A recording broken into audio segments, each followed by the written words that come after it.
then to Xiongfei, our friend from Pangang, who's going to give you an update on Chinese vanadium market and VRB installations. Okay, thank you, Jia. Good morning, good afternoon, good evening, everyone. I'm happy to take this chance to update the Chinese vanadium market and present VRB installation in China, including total volume, give some examples about the typical VRB projects and projection for the next few years. At the end of my presentation, I would like to share with you your latest vanadium electronic supplier and production capacity. Next, please. As you know, China is the biggest country supplying vanadium. During the recent years, the output of the vanadium increased year by year. Here we can see in 2021, China produced 38,100 tons of V2O5 equivalent. And last year, China produced 164,800 tons, an increase of 2,000 tons compared with 2023. Different from the rest of the world, vanadium from the slag dominated the vanadium output in China. Last year, 141,300 tons, or the 85.7% of the total output come from the slag, a raise of the 5,600 tons compared with the previous year. Stone coal contribute 10,300 tons, or 6.3% of the total output in 2024, a decrease of the 900 tons compared with a year earlier. And because the vanadium prices declines and most of the producers lost money. For the secondary source including spent catalyst, aluminum process, and titanium pigment. For the secondary source, generate 13,200 tons of the 8.8% of the total vanadium output in 2024. Next, please. At the same time, China is also the biggest vanadium consumption nation. Last year, the total vanadium consumption from the major four downstream application was 118,500 tons of V2O5 equivalent, basically consistent with 2023. However, consumption structure changed significantly. Vanadium consumption by steel sectors fell to 87,600 from the 93,200 in 2023, down by the 6%. The main reason behind this is the rebar production cutting down remarkably, where vanadium demand from the energy storage sector increased to 19,200 from the 13,000 tons in previous years, up by 47.7%. Accordingly, the share from the VRB increased from the 4.4% in 2021 to 6.5% in 2022, and 11.1% in 2023, and 16.2% in last year. Next, please. In order to achieve the goal of the carbon peak by 2030, China government have been committing to developed renewable energy since September 2020. Then China set a target 1,200 gigawatt of the wind and solar power generation installation by 2030. From the left chart, you can see in 2020, the total installation capacity of the wind solar power was only 120 gigawatt. 4 years later, by the end of the 2024, actually, by the Q3 of the 2024, the total installation was 1,250 gigawatt. That means the Chinese ambitious target has been already achieved 6 years in advance. However, the development of the renewable energy is still advancing. The latest statistics showed by the Q1 to this year, the accumulated capacity from the one solar power installation is 1,482 gigawatt, an increase of 75 gigawatt from the end of the 2024. Now, China authority is going to set a new target for 2030. So far, this target has not yet been reported, but is forecasted to be far higher than the current level. From the right table, I would like to give you our knowledge about the electricity generation in China. Last year, the total output of the electricity generation was 10 million gigawatt hour.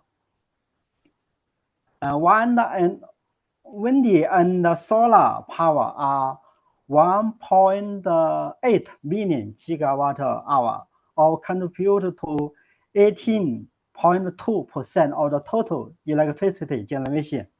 Next, please.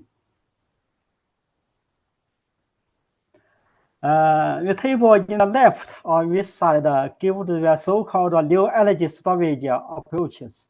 By end of the last year, the total accumulated power installation of the new energy storage was 78.3 gigawatt, taking 56.8% share of the energy storage market, and for the first time, exceeding the pumped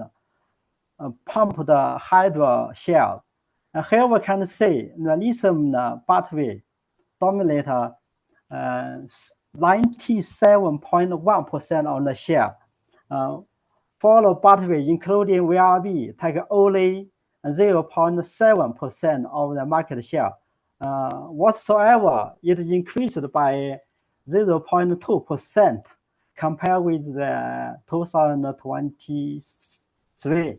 And we strongly believe the penetration of the follow battery will speed up in the coming years, given the well-known advantage of the VFB system, such as longer duration and higher safety.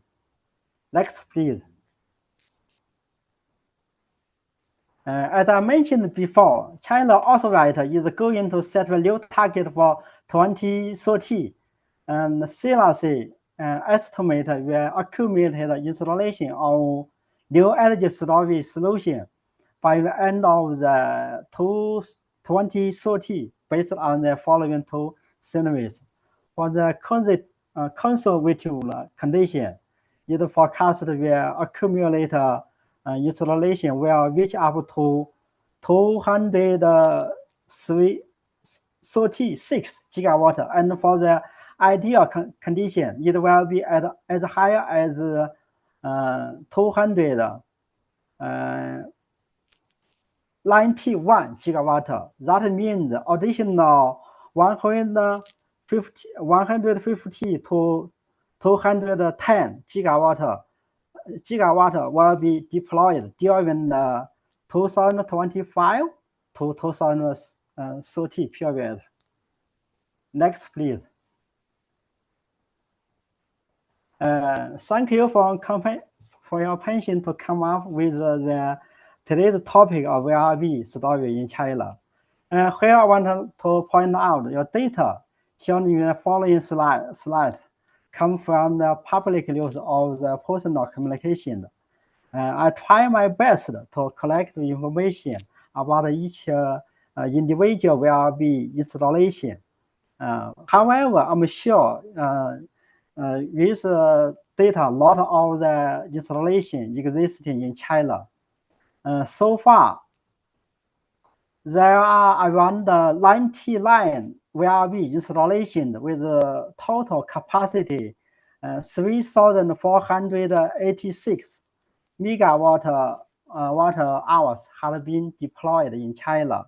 The scale is from the very beginning, the only 5 kilowatt and 0.05 megawatt hours demonstration project to the latest 250 megawatt and 1 gigawatt hours commercial project. We can say during 2008 to 2019, VRB developed very slowly in China. The total installation was only 71 megawatt hour during the first 12 years period. During the recent year, VRB installation speed up. This is considered as a direct result of the regulation, as you know, which required compulsory deployment of the auxiliary energy storage facility when a wind and solar power generation project is approved. Particularly in last year, when new deployed installation in a single year was as high as 2.47 gigawatt hours, taken 71% of the accumulated installation since 2008. Next, please.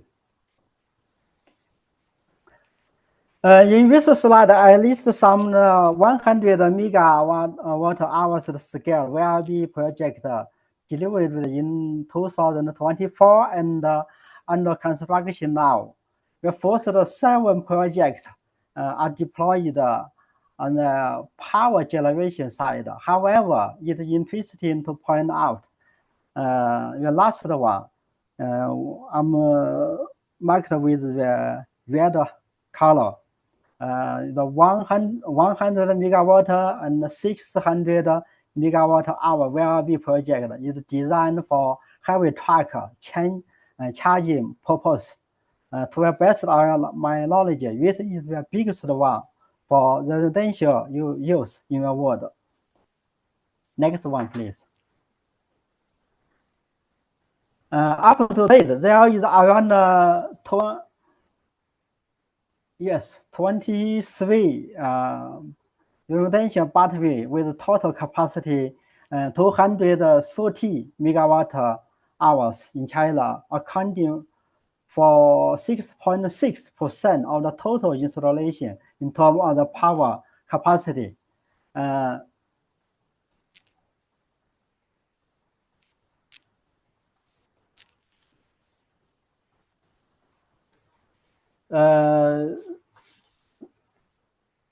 Okay. And for this residential battery is normally for the industry use and commercial purposes. That means you can make a profit during the peak when electricity price is different when you use the VRB system. At the same time, use the VRB system can guarantee electricity supply for your production activity. Next, please. As I mentioned before, the lithium battery dominate 97.1% of the so-called low energy storage application. However, most of the lithium battery systems, not saying 100%, are just deployed there and never being used. This is again the result of the compulsory regulation. In order to change this situation, a new regulation, which is issued this year in February 9, removed this removed this condition of the energy storage installation shall be required when the solar power generation project is approved. A market participant gave his projection VFB installation because of this policy change during the conference taken this March. For the short term, the new policy will have no impact on the VFB installation, since the most largest VFB installation had been already scheduled before this year. For the medium term, there is a negative impact because no compulsory deployment. This means less driving force. For the long term, he think the new policy will play a positive role. This is because of the well-known advantage of the VFB system. The table on the bottom of this slide give the VFB installation projection in the following 3 years.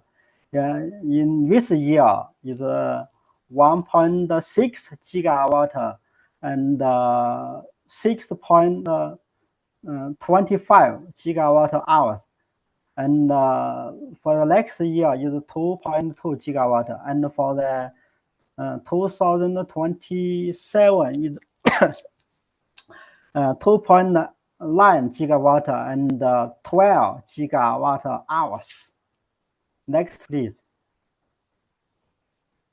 Here I'll give the outlook of the vanadium demand for the 2025 in China market. The total demand will be in range of the 145,000 tons to 163,000 tons of V2O5 equivalent, increase of the 26 to 44,000 tons. VFB will consume about 40 to 50,000 tons, increasing by 20,800 to 30,800 compared with a year early. Next, please. Okay, this brings me to the end of my presentation. Now I want to thank vanadium electronic supplier with a total capacity exceeding 380,000 cubic meter. However, only 5 to 6 suppliers are actively producing now, and Xiongfei Power is the biggest producer with a total capacity is 150,000 cubic meter. Tongwei just built up 60,000 cubic meters line, which was put into operation by the end of the last year, and now is closed to the 100% operation capacity. In this year, there are 2 new lines. One is for one type power, is 10,000 cubic meter, and another 10,000 cubic meter for the Xiongfei Xiongfei will be commissioning soon. On top of these 2 new lines, there are 2. On top of these 3 lines, there are 2 new lines under the feasibility start phase, and come out with 70,000 cubic meters capacity in the coming 2 years if succeed. That's all. Thank you. John? Thank you Yes. very much. Sorry, I had myself on mute. Thank you very much, Xiongfei. There are a couple of questions for you in the Q&A. I'll let you answer the one about the cost, but what is HP V205 in feedstock? If you see Yeah, those there, please. Xiongfei, you can type in answers to both those in the Q&A, please. Okay, I saw. All right, thank you very much. If anyone else has any other questions for Xiongfei, please put them into the Q&A and he can answer them directly right there. Hey, John, I'm not sure I understand what that second question is asking. Whoever sent that in, maybe they can clarify what the question is a little bit. Yeah, this anonymous attendee the question was, what is HP V205 in feedstock? Do you want to maybe ask that one again, and we'll get it answered for you. What is for the most of the electrolyte in China, you are used the high pure V2O5, but for the Pangang, you just use the leaching solution.